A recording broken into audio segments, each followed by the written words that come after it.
찬송가 463장입니다.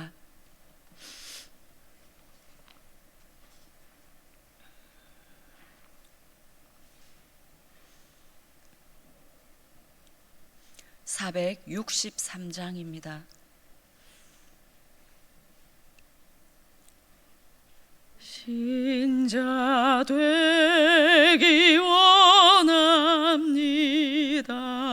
진심으로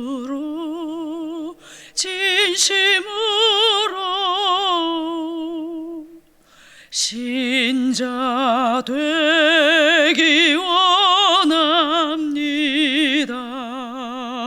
진심으로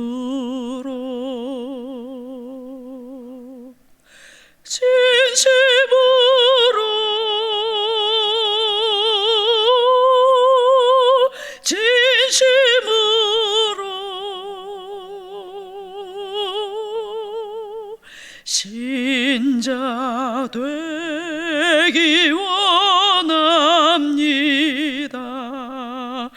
진심으로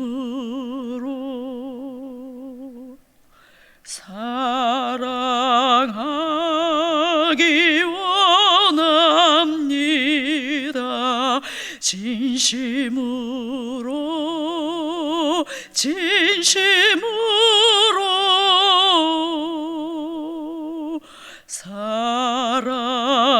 사랑하기 원합니다.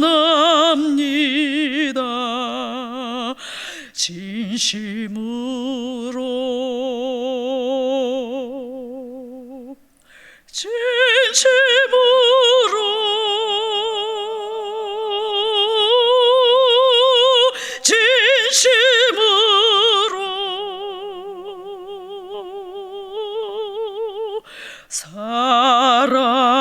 사랑하기 원합니다. 진심으로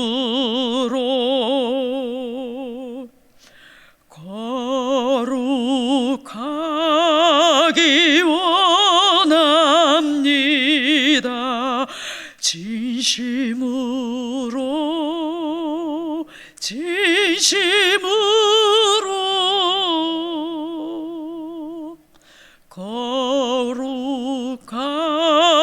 거룩하기 원합니다. 진심으로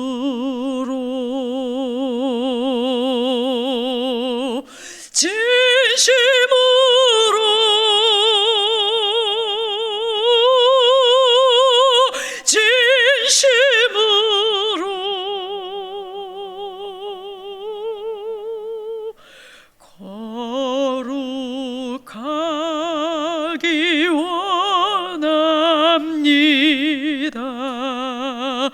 진심으로 예수 닮기 원합니다.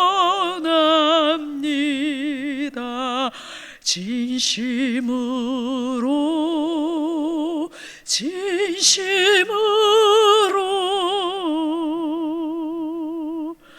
예수 닮기 원합니다.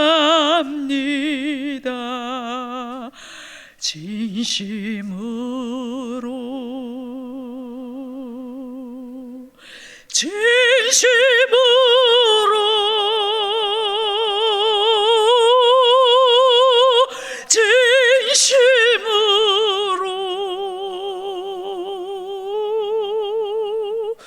예수 닮기 원합니다. 진심으로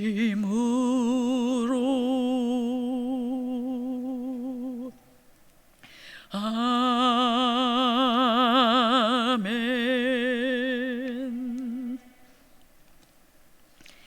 사무엘상 1장 1절에서 8절 말씀입니다. 사무엘상 1장 1절에서 8절 말씀입니다. 구약 성경 408쪽입니다.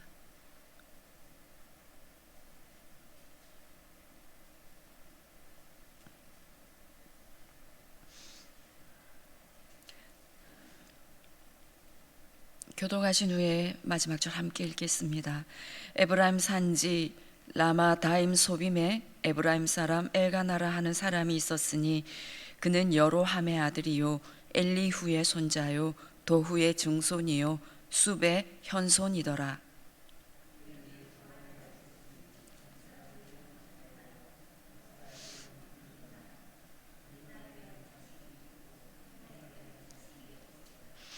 이 사람이 매년 자기 성읍에서 나와서 실로에 올라가서 만군의 여호와께 예배하며 제사를 드렸는데 엘리의 두 아들 홈니와 비나스가 여호와의 제사장으로 거기에 있었더라.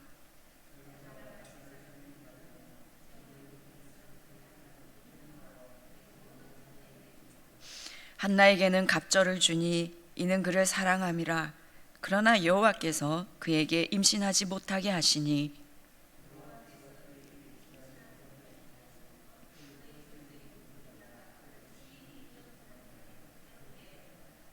매년 한나가 여호와의 집에 올라갈 때마다 남편이 그같이 하매 분인나가 그를 격분시키므로 그가 울고 먹지 아니하니 그의 남편 엘가나가 그에게 이르되 한나여 어찌하여 울며 어찌하여 먹지 아니하며 어찌하여 그대의 마음이 슬프냐 내가 그대에게 10 아들보다 낫지 아니하냐 하니라.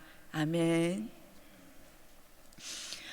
사무엘서는 이스라엘 역사에서 매우 중요한 전환기인 왕정이 시작하는 내용을 다룹니다. 사무엘서는 원래 한 권이었는데 헬라어 성경 70인역 번역 과정에서 분량 때문에 사무엘상하로 2권으로 구분하게 되었습니다.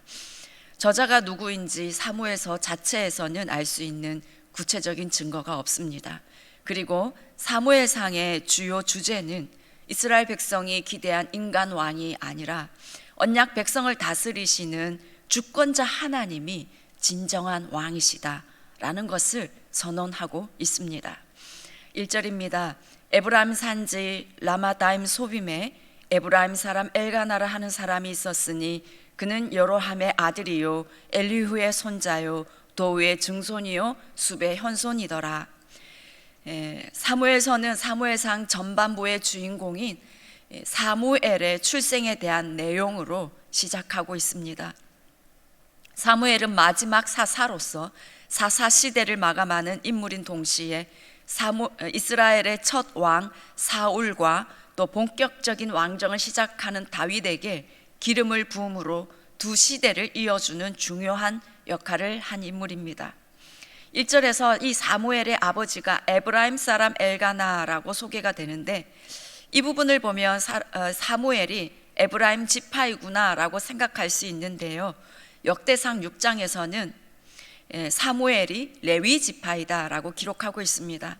엘가나가 레위의 후손이었기 때문에 사무엘도 엘리의 뒤를 이어서 제사장의 직분을 수행할 수 있었습니다. 그리고 1절에서 엘가나를 소개할 때 누구의 아들, 누구의 손자, 누구의 증손, 누구의 현손이라고 길게 소개하는 것은 그만큼 엘가나가 유력한 가문의 사람이었다는 것을 말하고 있습니다. 2절입니다. 그에게 두 아내가 있었으니 한 사람의 이름은 한나요 한 사람의 이름은 분인나라. 분인나에게는 자식이 있고 한나에게는 자식이 없었더라. 엘가나에게 한나와 분인나라는 두 아내가 있었고 한나에게는 자식이 없었다라고 말씀합니다. 이 한나의 이름의 뜻은 하나님의 은총을 입은 사람이다라는 뜻입니다. 한나는 하나님의 은총을 입은 사람이었습니다. 하지만 그녀에게는 자식이 없었습니다. 당시 여인으로서 자녀를 낳지 못한다는 것은 매우 큰 결핍이요 수치로 여겨졌습니다. 그렇습니다. 하나님의 은총을 입은 사람이지만 그 사람에게도 결핍이 있을 수 있습니다. 예수를 잘 믿는 사람이다 하더라도, 하나님께 은총을 입은 그런 사람이라 하더라도 이유를 알 수 없는 결핍이 있을 수 있습니다. 3절입니다. 이 사람이 매년 자기 성읍에서 나와서 실로에 올라가서 만군의 여호와께 예배하며 제사를 드렸는데 엘리의 두 아들 홈니와 비나스가 여호와의 제사장으로 거기에 있었더라. 엘가나는 매년 실로로 가서 여호와께 예배하며 제사를 드렸다라고 말씀합니다. 그곳에 법궤가 안치된 성소가 있었을 것입니다. 그런데 엘가나의 경배 대상이 이 만군의 여호와라고 표기되어 있습니다. 이러한 신명은 모세오경과 여호수아 사사기에서는 한 번도 언급되지 않았습니다. 사무엘서에서 처음 사용된 표현이라고 합니다. 사무엘에 이 붙인 엘가나는 당시 다른 이들과는 달리 타락한 이 제사장들 홈리와 비느하스가 그 시대에 있었던 것처럼 당시 많은 사람들이 하나님을 온전히 경외하지 못하고 살았음에도 불구하고 그들은 만군의 여호와를 경배하는 사람이었고, 또 11절에서는 그의 어머니 한나 또한 만군의 여호와를 찾고 기도하는 사람이었습니다. 이 만군의 여호와라는 표현은 하나님을 향해 이 엘가나와 한나가 가진 신앙의 표현이었습니다. 그들은 하나님의 크심을 잘 알고 있었던 사람들이었습니다. 하나님께서 우주 만물을 창조하고 다스리시는 만유의 주권자이심을 고백하며 그런 높고 위대하신 하나님을 경외하며 섬기고 있다는 그들의 믿음의 고백이었습니다. 하나님은 그 어두운 시대에 이러한 믿음을 갖고 있는 그들을 통해서 이스라엘의 새로운 역사를 시작하신 것입니다. 4절 5절입니다. 엘가나가 제사를 드리는 날에는 제물의 분깃을 그의 아내 브닌나와 그의 모든 자녀에게 주고 한나에게는 갑절을 주니 이는 그를 사랑함이라. 그러나 여호와께서 그에게 임신하지 못하게 하시니, 엘가나는 이 제사를 드린 후 식사를 위한 희생 제물을 나누어 주었습니다. 그런데 엘가나가 한나에게는 갑절을 주었습니다. 그만큼 엘가나는 한나를 사랑했습니다. 한나는 엘가나의 아내로 시집을 왔지만 자식을 낳지 못함으로 인해서 두 번째 부인인 브닌나가 들어오고, 브닌나는 자식들을 여러 명 낳으면서 정부인 한나를 멸시하며 조롱했을 것입니다. 당시에 자식이 없는 것은 하나님의 저주의 결과라고 생각했기 때문에 한나의 고통은 우리가 상상하는 그 이상이었을 것입니다. 한나는 너무나 비참하고 고통스러웠습니다. 그러나 그녀가 자녀를 낳지 못하는 원인이 여호와께서 그에게 임신하지 못하게 하시니, 6절에서도 한 번 더 그 말씀을 합니다. 여호와께서 그에게 임신하지 못하게 하심으로 직역하면 그분이 그녀의 자궁을 닫으셨다입니다. 두 번이나 한나가 임신하지 못한 것은 하나님이 하신 일이라고 강조하며 말씀하고 있습니다. 한나가 고통을 당하는 근본적인 원인이 한나 자신에게 있는 것이 아니라 하나님의 주권적인 섭리에 의한 것임을 분명하게 밝히고 있습니다. 자녀를 낳지 못하는 것만으로도 너무나 속이 상하는데, 브닌나는 엘가나가 한나를 사랑하자 한나를 심히 격분하게 하여 괴롭게 합니다. 6절에 심히 격분하게 하여 괴롭게 하더라, 이 부분을 직역하면 자극하고 또 자극했다입니다. 브닌나는 한나를 괴롭히려는 악의적인 목적을 가지고 끊임없이 계속 한나를 괴롭혔습니다. 그래서 한나는 울면서 아무것도 먹을 수 없는 지경이 되었습니다. 8절을 보시면 그의 남편 엘가나가 그에게 이르되, 한나여 어찌하여 울며 어찌하여 먹지 아니하며 어찌하여 그대의 마음이 슬프냐.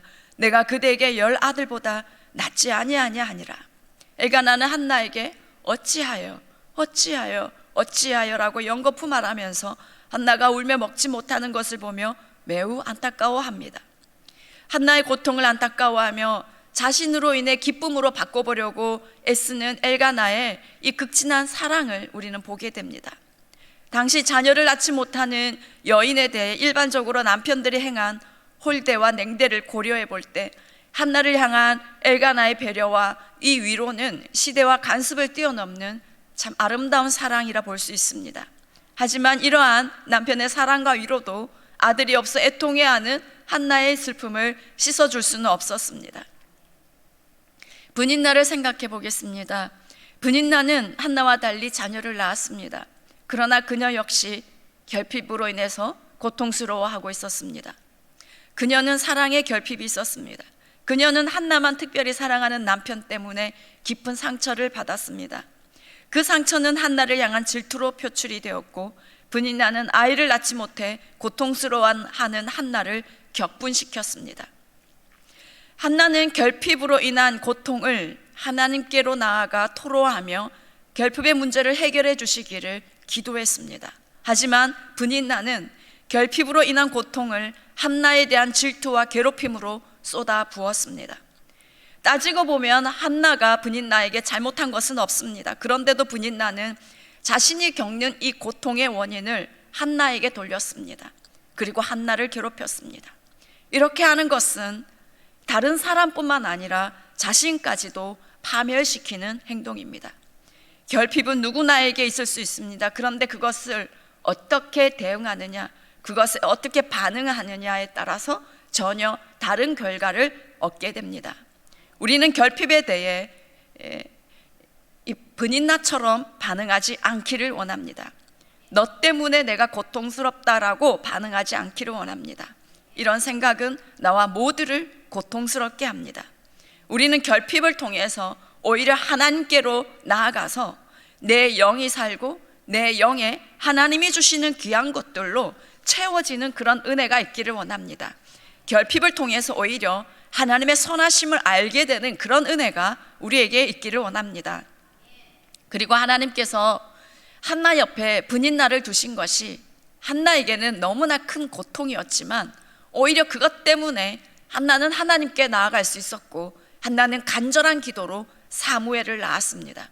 그리고 하나님은 사무엘을 통해 이스라엘의 역사를 바꾸셨습니다.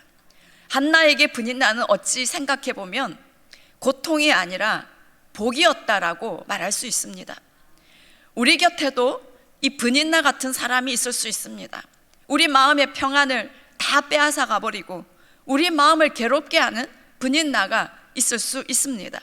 그런데 내가 그 사람 때문에 괴로워서 하나님께 더 엎드리게 되고 하나님을 자꾸 부르짖게 된다면, 그래서 내 영이 살고 내가 연단되어진다면 나에게 있는 이 브닛나 같은 그 사람은 내게 복인 줄 믿습니다.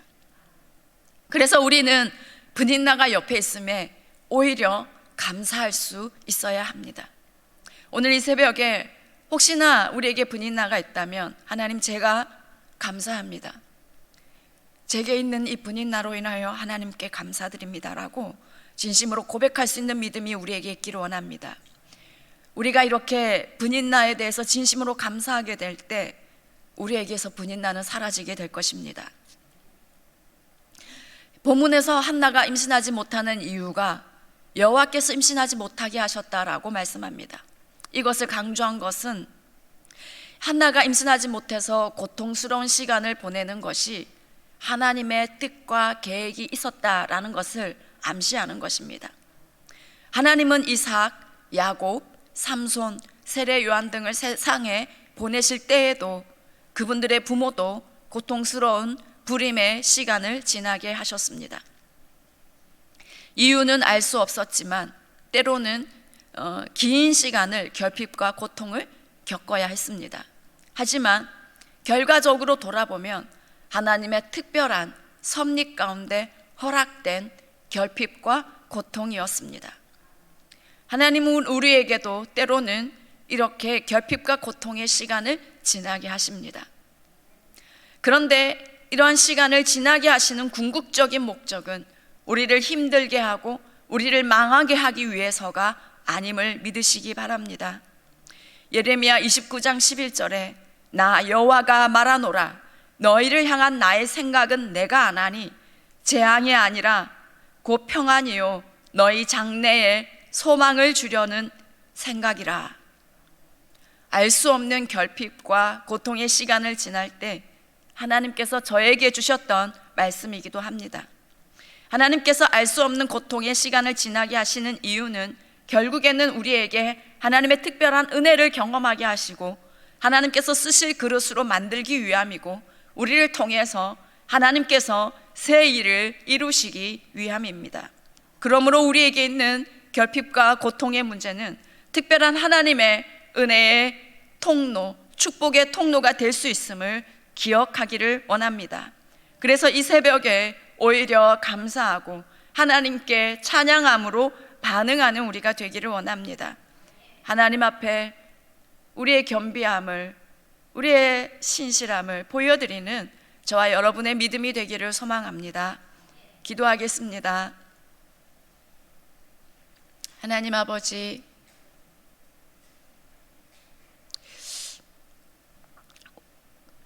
우리에게 분이 나가 있기도 하고 우리에게 꼭 있어야 하는데 없는 그런 결핍과 그것으로 인해서 아픔을 겪는 어려운 시간을 지나기도 할 때가 있고, 또 큰 질병으로, 또 여러 가지 어려운 문제로 고통 가운데 있는 그런 경우가 있습니다.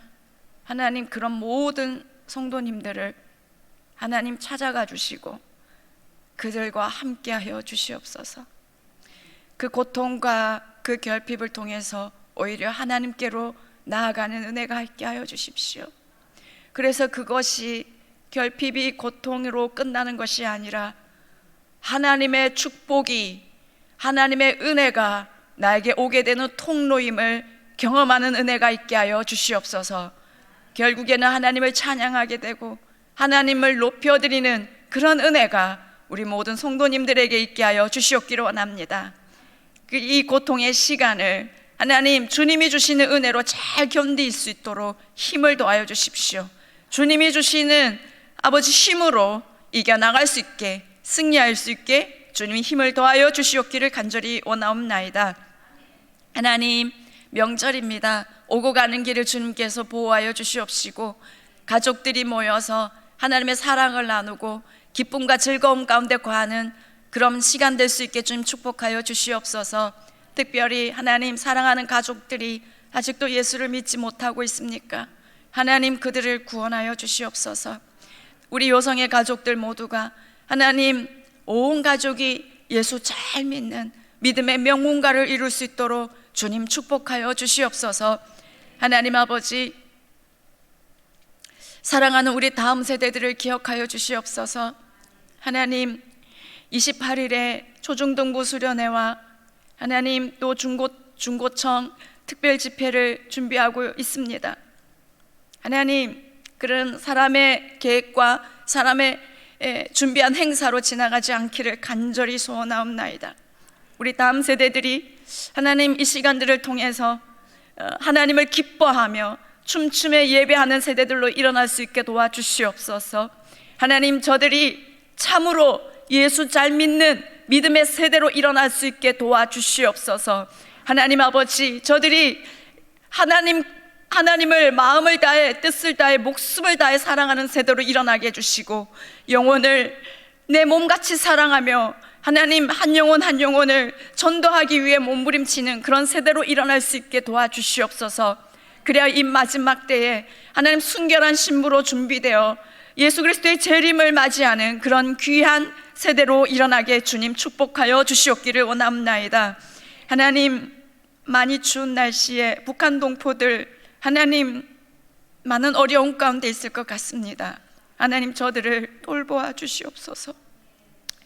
하나님 아버지, 공산 정권 하루속히 무너지게 하시고 하루속히 하나님께서 놀랍게 일하심으로 복음 통일되는 그런 은혜가 있게 하여 주시옵기를 원합니다. 지하교회 성도들 이겨나갈 수 있도록 주님께서 그들 가운데 더욱더 강력하게 임재하여 주시고 하나님, 비록 핍박과 어려움 가운데 있지만 저들의 심령은 천국을 경험할 수 있게 주님께서 날마다 은혜를 더하여 주시옵소서. 하나님 아버지, 세계 곳곳에서 선교하고 계신 우리 선교사님들을 기억하여 주시옵소서. 하나님, 저들의 필요를 주님께서 넘치도록 채워주시고 하나님, 그곳에 그 척박한 땅에서 눈물로 기도로 하나님 심을 때에 하나님 많은 열매를 맺게 되는 은혜가 있게 하여 주시옵소서. 하나님, 우리 한국교회 목회자들 하나님, 그리고 중직자들 하나님 기억하여 주시옵소서. 하나님, 변질되지 않게 해 주시옵소서. 정말 하나님을 사랑하는 마음 변하지 않게 하여 주시옵시고 하나님 아버지, 목숨을 다해서 주님의 영광만을 위해 살아가는 그런 목회자들과 중직자들과 그리스도인들이 다 될 수 있게 주님 도와주시옵소서. 이 모든 말씀 우리 주 예수님의 이름으로 기도드립니다. 아멘. 하늘에 계신 우리 아버지, 아버지의 이름을 거룩하게 하시며 아버지의 나라가 오게 하시며 아버지의 뜻이 하늘에서와 같이 땅에서도 이루어지게 하소서. 오늘 우리에게 일용할 양식을 주시고 우리가 우리에게 잘못한 사람을 용서해 준 것 같이 우리 죄를 용서하여 주시고 우리를 시험에 빠지지 않게 하시고 악에서 구하소서. 나라와 권능과 영광이 영원히 아버지의 것입니다. 아멘.